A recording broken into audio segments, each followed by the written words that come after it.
You are listening to a free version of the Majority Report with Sam Steeder. To support the show and get another 15 minutes of daily program, go to majority.fm, please. The Majority Report with Sam Steeder. It is Wednesday, August 2nd, 2017. My name is Sam Steeder. This is the four-time award-winning Majority Report. We are broadcasting live steps from the industrially ravaged Gowanus Canal in the heartland of America, downtown Brooklyn, USA. On the program today, finally, the Department of Justice to sue on behalf of white aggrievement. Meanwhile, we have only 3 years to avoid the worst-case climate change scenario. Trump's assault on your health care to continue, while Mitch McConnell vows to cut wealthy taxes without the help of Democrats, except for maybe a couple. Also, Donald Trump has no control of his administration, but the right has made progress.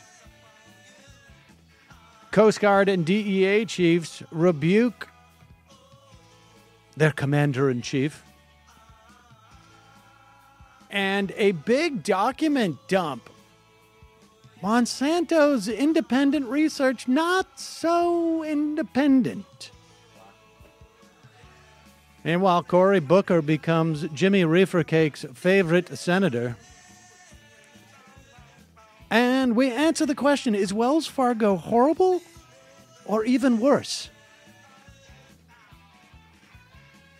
Meanwhile, Mueller adds a former DOJ fraud and foreign bribery investigator to his team.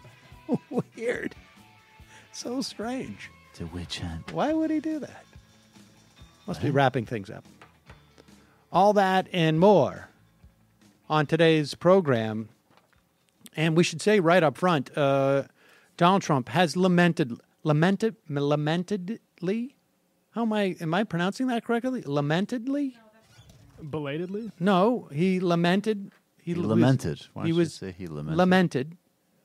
But I was using it as a no, as an adjective. You can't use lamentedly, adverb? I mean, I understand what you mean. So in terms of communication. Melancholy signed reluctantly, I guess. I don't know. I wanted to get a little more. Sadly. It is a word. Sad. It is Yes, congratulations. What was Thank his you. word? Lacrimosity. Lamentedly. Lamentedly. Sadly. Okay. Sadly. Lamentedly signed the sanctions that were passed overwhelmingly in the House and the Senate.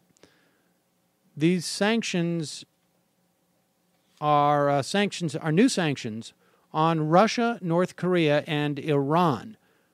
The highlight of the Russian sanctions is the congressional review provision, which basically says, the president can't mess with these. Some arguments that it's an infringement upon the president's executive power, but we'll see about that.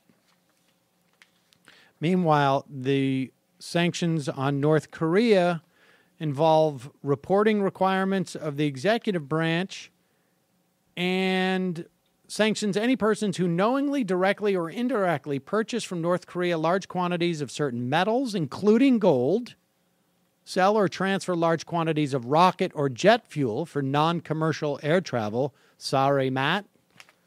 You're going to have to find a different side hustle.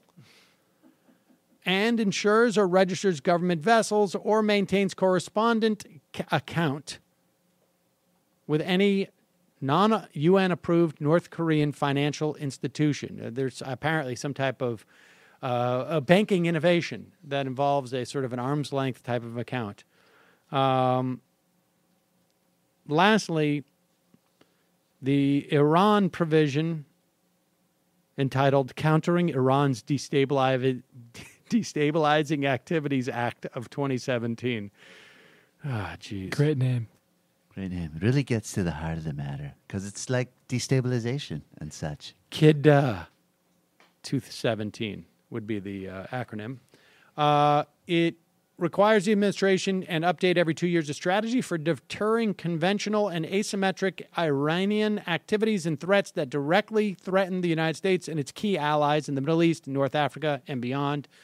So that basically putting out a report. It would be interesting if someone put out the similar report of what we actually just do. What we do or what the Saudis do. That would be the great irony is that these brigades and people they're targeting now are at least synced up with us when it comes to Syria, because groups like Hezbollah are the ones that are actually beating back Jabhat al-Nusra. And this is what gives credence to that dumb left argument. When you see something like Hezbollah just took ground from al-Qaeda in Syria recently, and then we're sanctioning them, it's like, well, wait a second. Right. Wouldn't you prefer that? Well, I mean, Apparently not. They're also the same people who are pushing this don't know the difference between Iran and Al-Qaeda anyways. Well, that's true. But then you also have a guy like David Petraeus who does know the difference, but he's out of government. And he wrote a couple years ago that we should think about aligning with Al-Qaeda in Syria against the Shia. So so you've got this reporting requirement. The bill also requires the president to sanction individuals who are facilitating Iran's ballistic missile capabilities. A ballistic missile is one of those missiles that they go straight up in a trajectory. Not straight up, but head off in a trajectory, and then gravity brings them down. And my understanding is that their ballistic missile program, I don't know how, if they have long distance or mid distance, but even mid-distance could hit Israel. Yes, that's what it's easy. about. Yeah, your longest distance ballistic missile, about 3,000 miles, I think. So they can't reach us. It's all Israel. And maybe Saudi, actually. Right. The bill goes on to require the president sanction those who act on behalf of persons designated for this conduct, as well as facilitators and sanctions evaders. Also, there are sanctions imposing officials, agents, or affiliates of the Iranian Revolutionary Guard. The bill also requires the administration report every 180 days on new designations it or the European Union has made targeting Iranian proliferators, terrorist facilitators, or human rights abusers. So this is geared towards putting requirements on the administration to maintain a certain level of Iranian hostility propaganda, essentially, or fodder for that. It is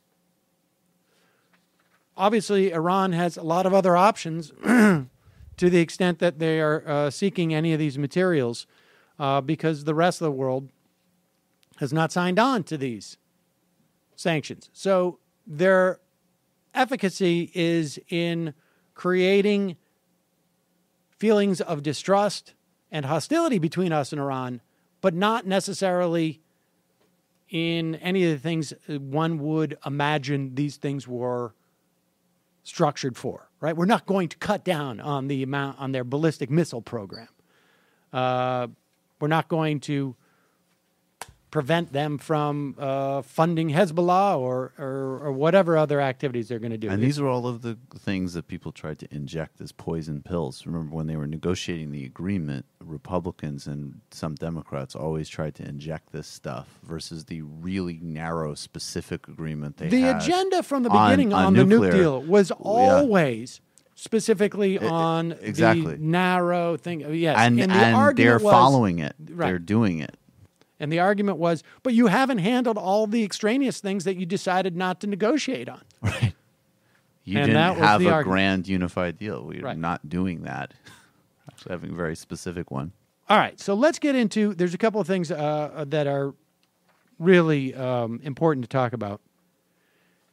You know, you wonder why would Jeffrey, what is his full name? Beauregard Sessions take the slings and arrows of that uncouth man in the White House being so rude and offensive such that he had to actually travel out of the country to take a calming vacation in El Salvador. Talk about MS-13.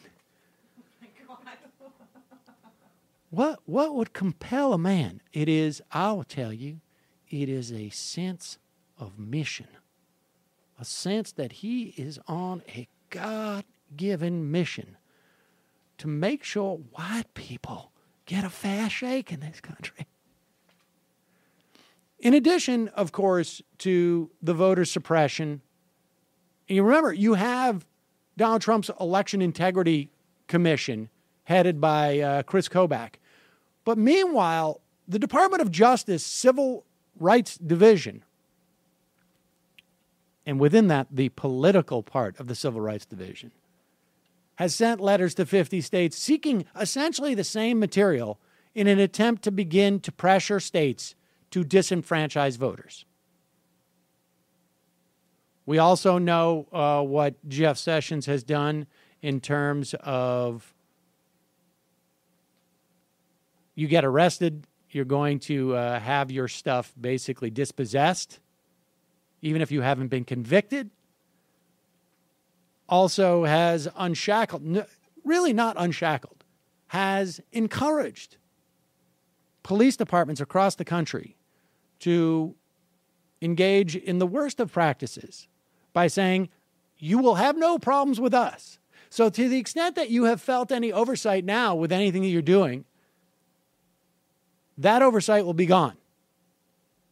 You know, it's basically like saying to your kids, hey, the liquor cabinet is over there, and I just want you to know we're definitively not going to be home, maybe ever again.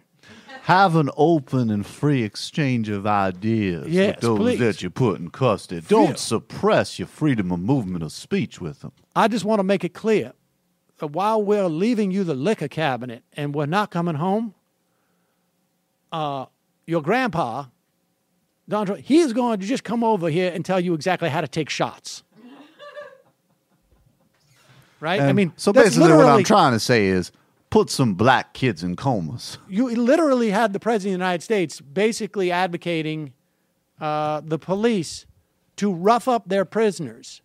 And a Department of Justice that says, like, we're not going to check on you.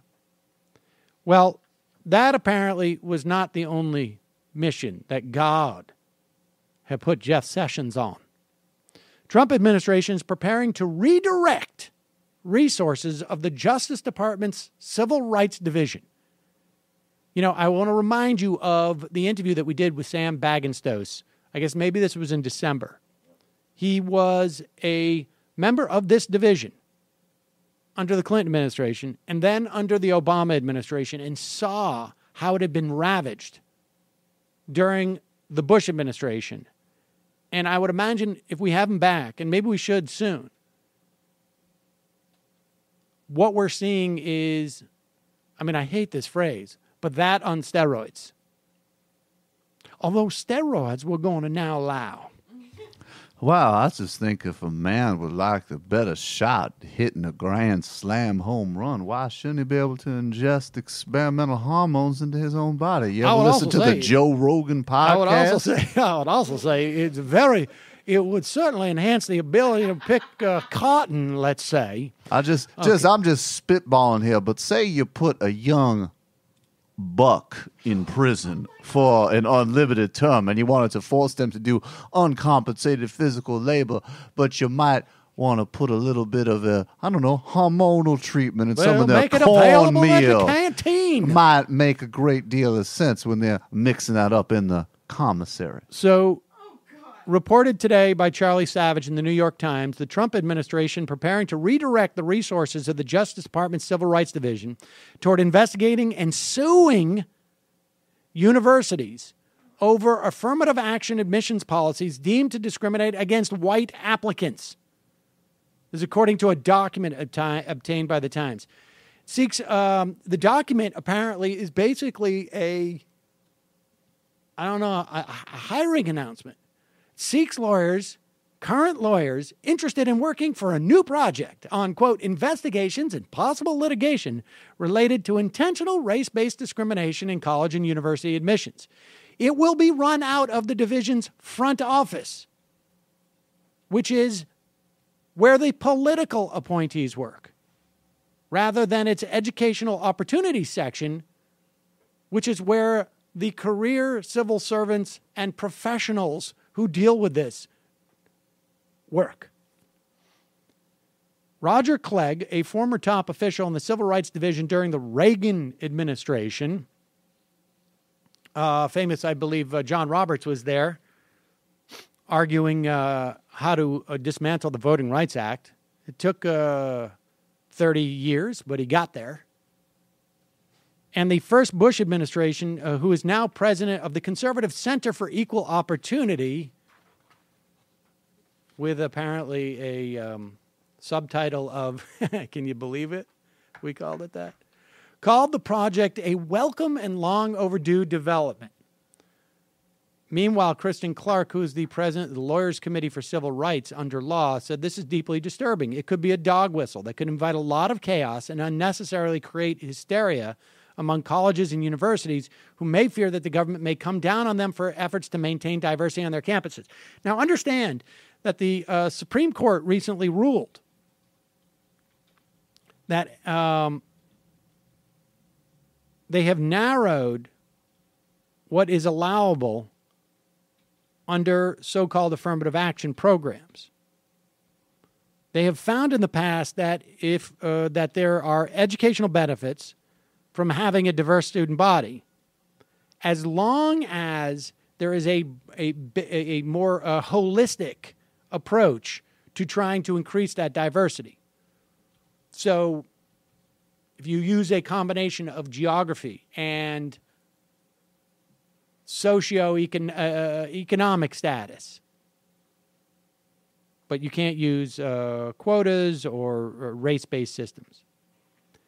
Mr. Clegg said he would expect, and he should know, folks, the project to focus on investigating complaints the Civil Rights Division received about any university admissions program. So be clear, when Abigail Fisher, who didn't get into Texas because she claimed a Latino or black person got her spot,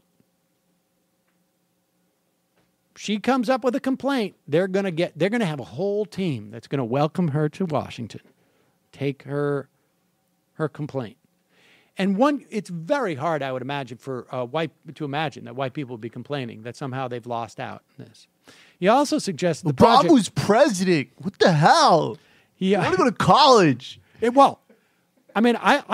I would imagine during some lawsuits, there would be some interesting things to come out in the course of discovery as to maybe how Donald Trump got his kids into UPenn. Or maybe tell you what, it Jared wasn't through Kushner. affirmative action. Right. It was the old-fashioned way. What you do is you bribe college right. admissions counselors with money so your dim-witted idiot kids go to great schools. It's called America. He suggested that the project would look for stark gaps in test scores and dropout rates among different racial cohorts within student bodies, which he said would be evidence suggesting that admissions offices were putting too great an emphasis on applicants' race and crossing the line the Supreme Court has drawn. Understand, if it is the case that African Americans at an all-white school, let's say, or a predominantly white school, feel like, wow, I feel pretty alienated here, and I drop out, this is going to be, for the Department of Justice, prima facie evidence that they didn't belong there because of their grade. Their grades were inflated to get them there.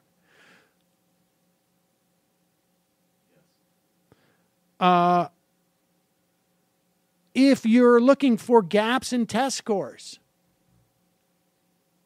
so the notion that perhaps I can tell you this right now, that the number of people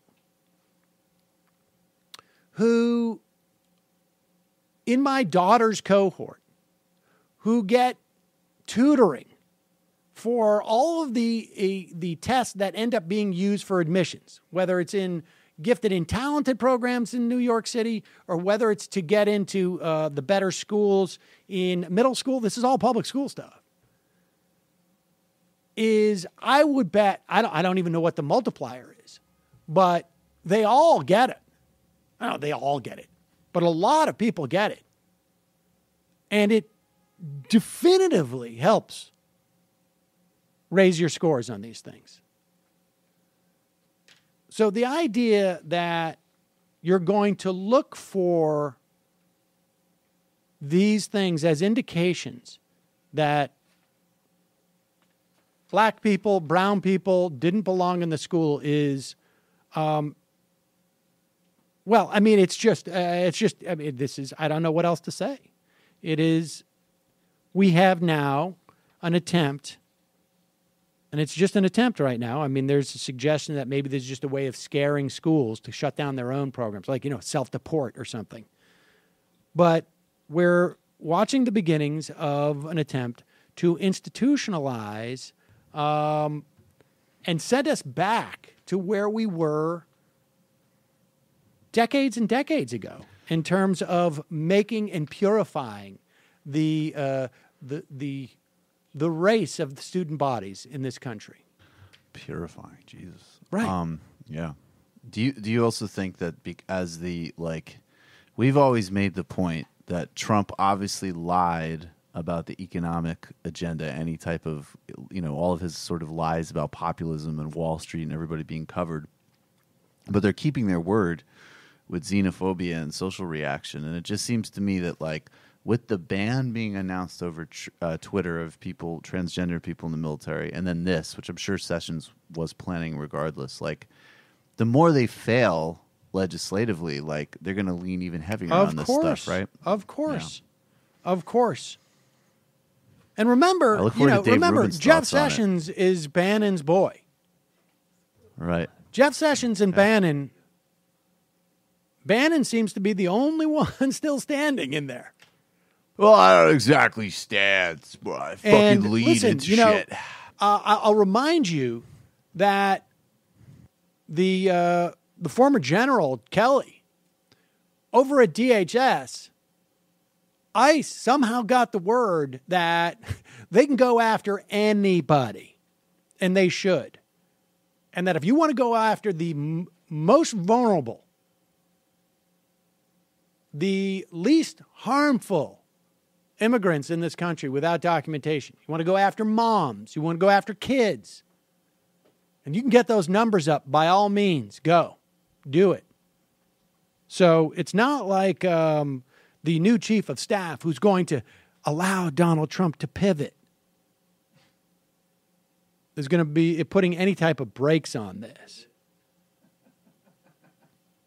Meanwhile, just a reminder, and that's really all, we can give at this point, because the only person whose efficacy in the administration is rivaled by Sessions would be Scott Pruitt, and maybe his is even greater. That we got two new reports out saying that, that's saying that the outlook is even worse than what we heard, I guess, about a month or two ago, when Christina Figueres, former head of the United Nations Framework Convention on Climate Change, joined with a group of climate scientists and policy wonks to state there are only 3 years left to get emissions moving sharply downward. If that is, we're holding out hope of limiting warming of the globe to below the 2 degrees Celsius, 3.6 degrees Fahrenheit, above pre-industrial temperatures, often cited as the threshold where dangerous warming begins. Now, obviously, there's a lot of interpretation involved in this and what constitutes the word dangerous. But apparently 2 new studies have come out over the past couple of days suggesting, one, that the climate has been warming longer than we thought due to human influences. So there's even less remaining carbon dioxide that we can emit to avoid 2 degrees of warming. And the other report suggests that there's only a 5% chance that the world can hold limiting below 2 degrees Celsius, and a mere 1% chance that it can be limited below 1.5 degrees Celsius, which is what a group of small islands around the world basically say they need to maintain their existence. So, just a reminder, maybe we'll get them in 2020. Well, I voted for the candidate with the, the candidate with the Green New Deal, so I feel pretty good about that. I mean, while you're worried about this United Nations conference, not a single word about my wife's killing spree. Which, by the way, you think that she would have stayed in the Paris Agreement? She would have reversed the Paris Agreement. She would have banned black kids from college. That's what my wife planned on it. But you just sit there in your little MSNBC ivory tower making apologies for the Democratic establishment with Chris Hayes and Rachel Maddow. And y'all just have a little fun time together until we finally have this nuclear war with Russia that y'all want so badly. Disgusting. Hashtag fake left. Hashtag sellouts. Hashtag wannabe MSNBC. Hashtag legalize weed. All right, let's talk briefly about healthcare before we pivot, like the Republicans are, to tax cuts. Right now, contrary to apparently there's something going around that I think came from Reddit, but I've seen it on Twitter, where John McCain is a hero because he secretly was able to make it impossible for them to not bring it up again. Understand what happened the other night when John McCain sank the bill. He was voting on an amendment. What Mitch McConnell did is he only presented amendments that were basically stalking horse for the underlying bill. And the reason why he did that is because he needed to keep the reconciliation bill alive. Now, that's the 2017 reconciliation bill. You only get one a year, one a fiscal year. There's a 2018 that goes live in September, but you can keep the 17, you can push that even past September 30th. Gets a little bit complicated, but apparently it's doable. But you cannot start on the 2018 and go back to 2017. As soon as you bring up the 2018 reconciliation bill, which they want to use for tax reform, the 2017 dies. So it appears like, at the very least, they've shelved it, but they haven't put it away. It could come back. Lindsey Graham has his little plan to basically block grant everything. Keep the taxes, block the grants. Let's get this done. Come on, y'all. We're all going to be melted down. We have this giant nuclear conflict with North Korea that I'm fixing to start, so might as well take away their health care. Well, that's going to be... Come on, y'all, let's do it. That's his jobs program for North Carolina. Wow. If there's no Koreas and no Japan and parts of Asia completely we'll wiped melt out. all those yellow bastards down and genetically modify some rice patties for us. And then we can cut Medicaid. All right. I'm a moderate. So understand, Donald Trump has from the beginning been talking about we should just let Obamacare fall and then they'll have to negotiate.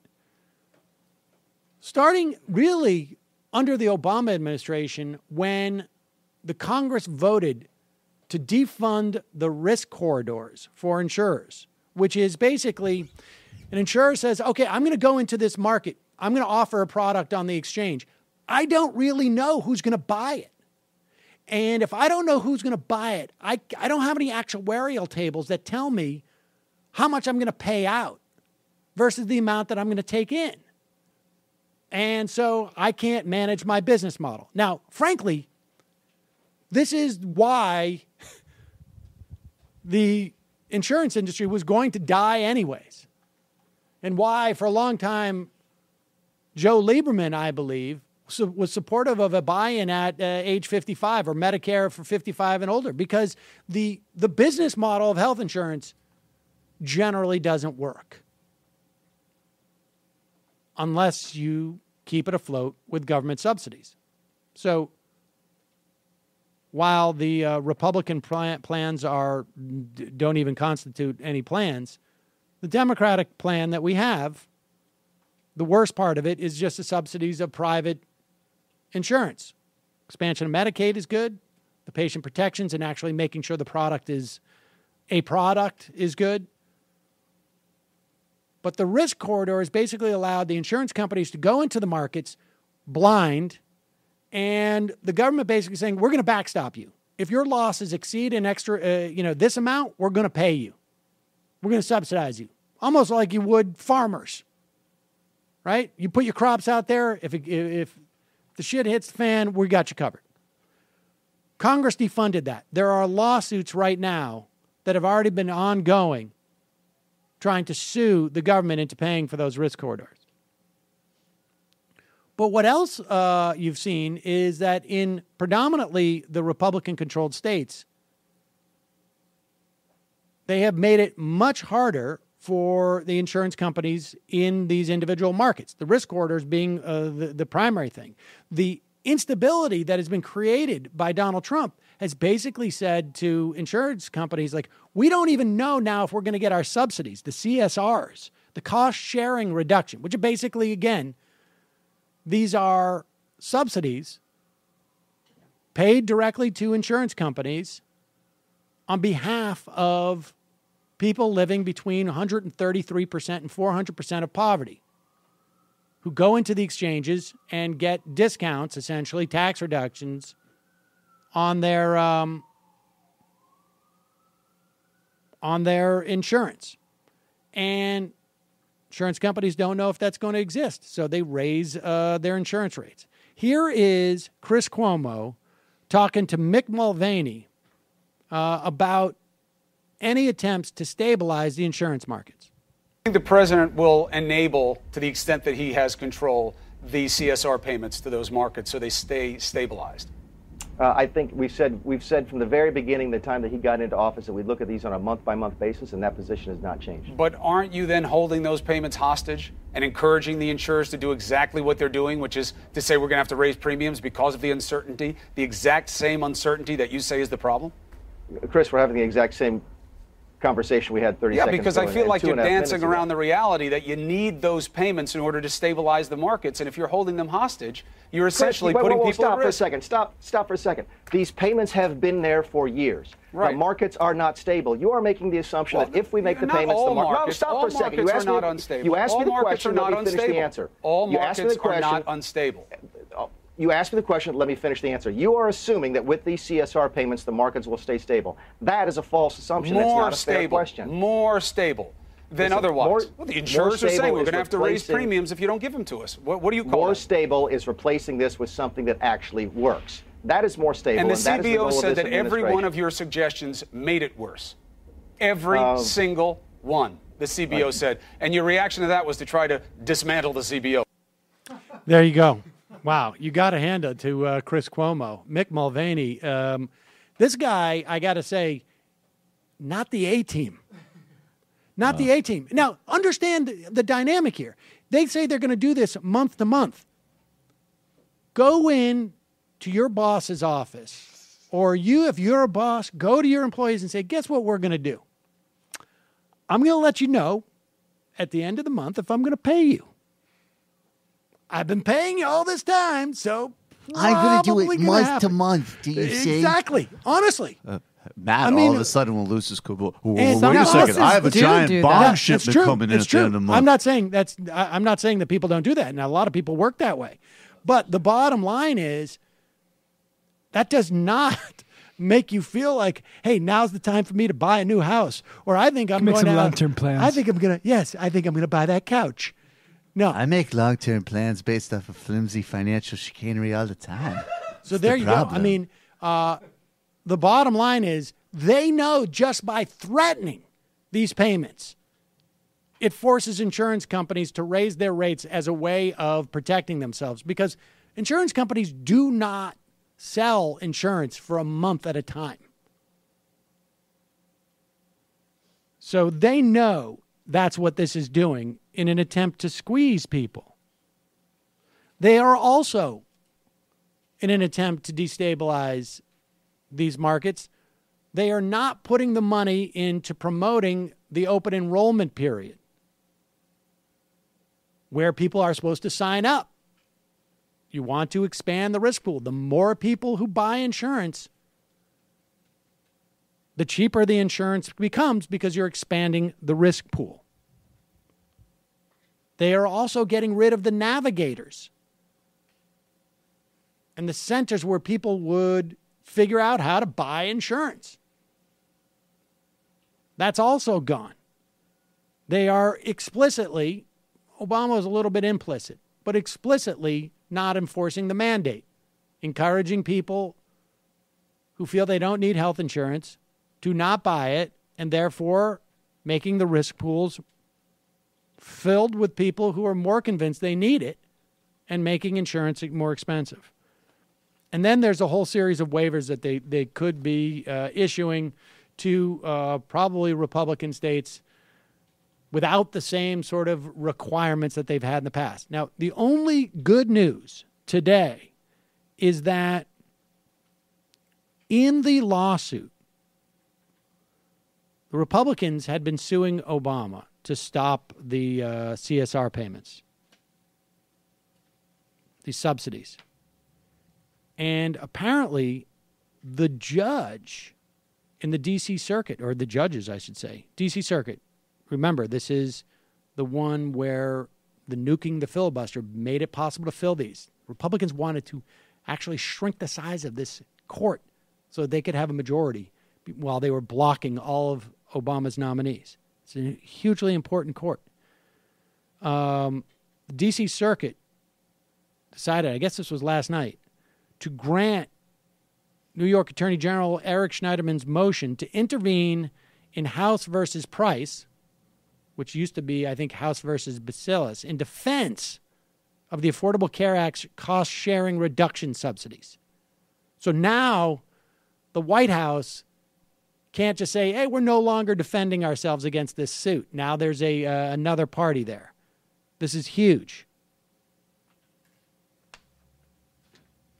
So that's essentially what the Republican plan is going to be, to continue to destabilize these markets. The problem is that they're going to own it.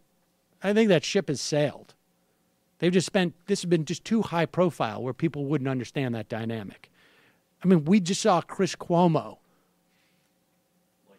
sending Mulvaney back to the shed, to the woodshed, in about the most succinct 180 seconds I think I've ever heard. I don't think what I like about Mulvaney is he always has this sort of confused, stupid person's look on his face. So he never understood. He does not understand when he's been sent to the shed.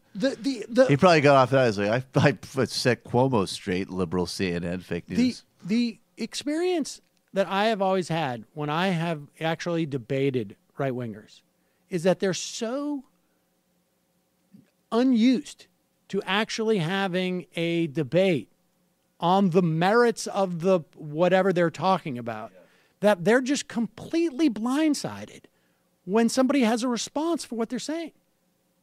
Like, totally. They're genuinely, I mean, you know, it's almost like there's a third option between that evil and dumb thing, which is like devil. Or Oh, yeah. Oh, yeah, It's devil. like dumb devil. Holy evil. cow. Wow. Yeah. There you go. Mick Mulvaney looks like an incredibly stupid, evil person. He looks evil enough to want to actively cause people harm, but is also obviously genuinely very dumb. He also looks like he's very jaundiced. He's yellow and sweating, and like there's something wrong. Very wrong. Well, I think sometimes what's on the inside starts to ooze out. Now, all right, lastly, I think yesterday, did we mention, I don't know if we mentioned this. Yesterday, Senate Democrats sent a letter. It was 2 days ago, 2 or 3 days ago. Sent Mitch McConnell a letter offering to work with the Republicans on bipartisan tax reform, but only if it does not cut taxes for the wealthy, add to the federal deficit, or allow Republicans to enact legislation on their own. In other words, done reconciliation. So what's the point? So, well, the offer was an offer that the Republicans, of course, were going to reject. The problem is that it was only signed by 45 Democratic lawmakers.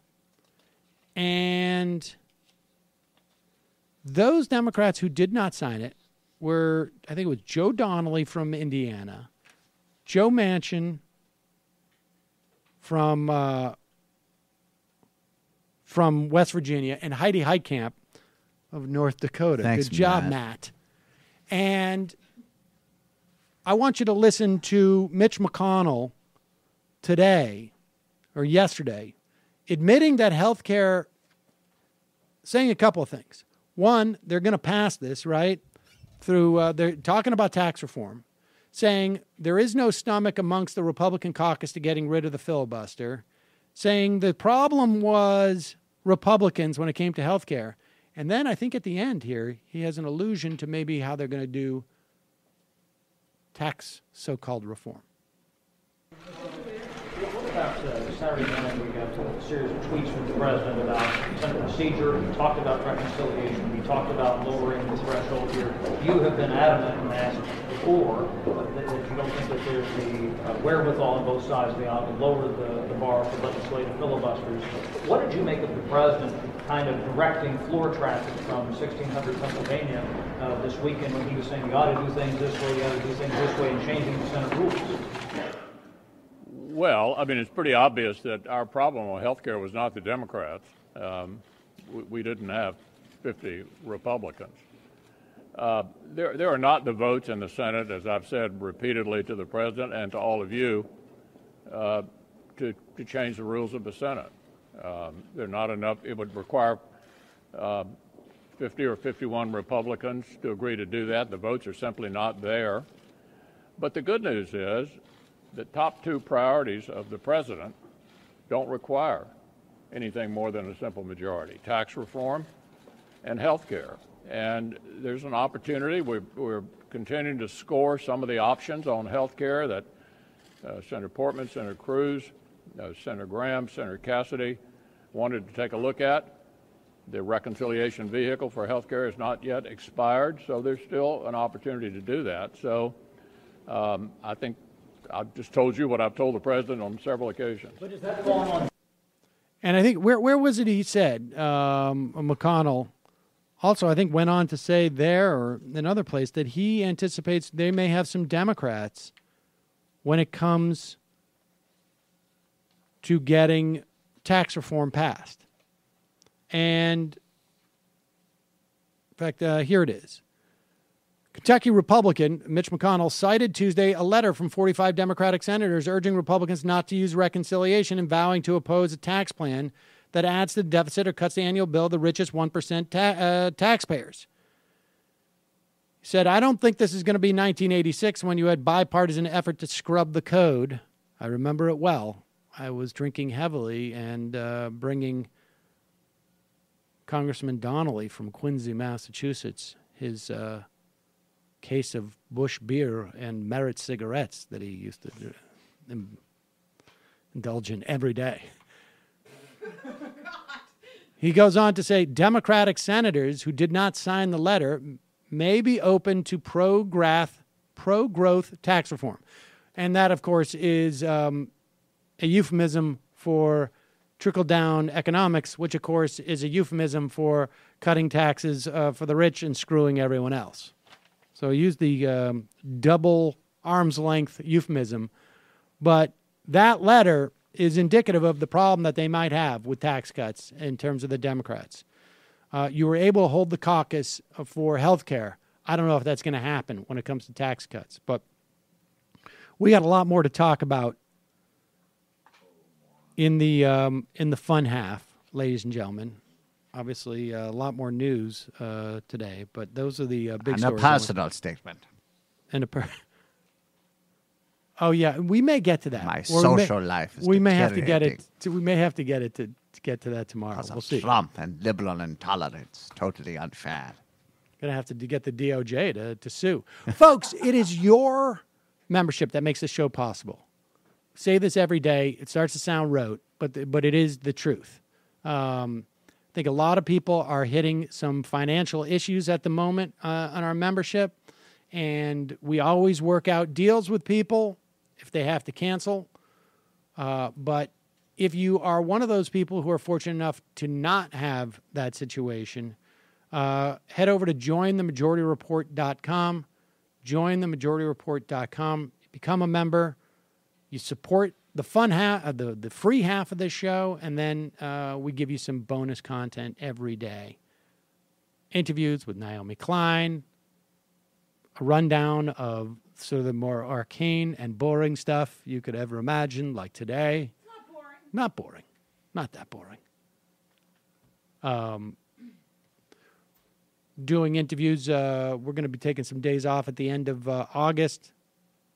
Interesting interviews of historians and theorists and other things, all that and more. So support the program by going to jointhemajorityreport.com. Also, you can also support the program by buying your coffee from justcoffee.coop. It's a fair trade co-op. So everybody gets paid a fair share. The coffee is delicious. You can get the Majority Report blend, and you get 10% off. Free shipping as well. Use the coupon code MAJORITY. JustCoffee.coop. C-O-O-P. And if you buy your crap from Amazon or Jet.com, head over to MajorityReportKickback.com. Click on the link. Always buy your stuff through that link. We get a kickback. That's why we call it MajorityReportKickback.com. Going to take a quick break. 646-257-3920. Oh, but wait a second. We have a new entry. These things flow. They just flow like a new entry in the genre of fun half. This one is more of a hip-hop. I guess this is sort of match the Paul Ryan Build the Wall thing, right? That's where it's all going, apparently. Like more hip-hop and youth-oriented. EDM. Yeah. Youth-oriented EDM. That's my favorite type of music. Yeah. This is apparently what the kids are doing today. Kids were doing it too back when I was a kid, but they're still apparently doing some of that, which is good to hear. Youth is eternal, folks. Oh my God. Just not within one person. All right, here is the latest entry into the Sam Seder / Fun Half mix. Here we go. Seder. Seder. Sam Seder. All right, let me just... Fun Half. Sam Seder. Fun Half. Seder. I don't know. There it is. We're going to have to probably lower that in the podcast so we don't break anybody's ears. All right, head into the fun half, 646-257-3920. See you in there.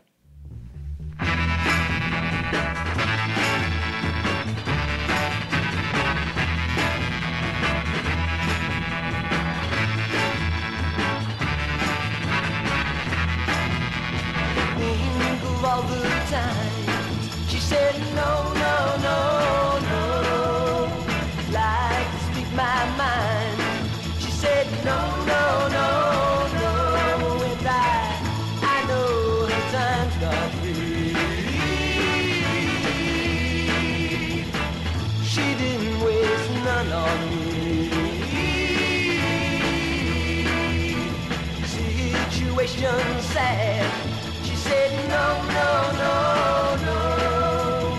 Things are looking bad. She said no, no, no, no. And if it was up to me, I'd tell her a thing or three.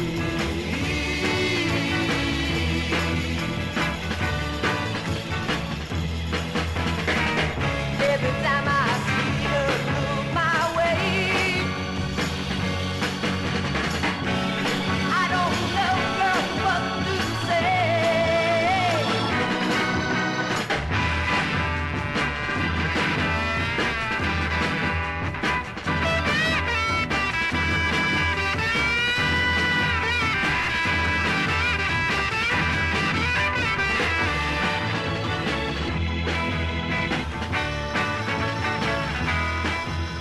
Situation sad.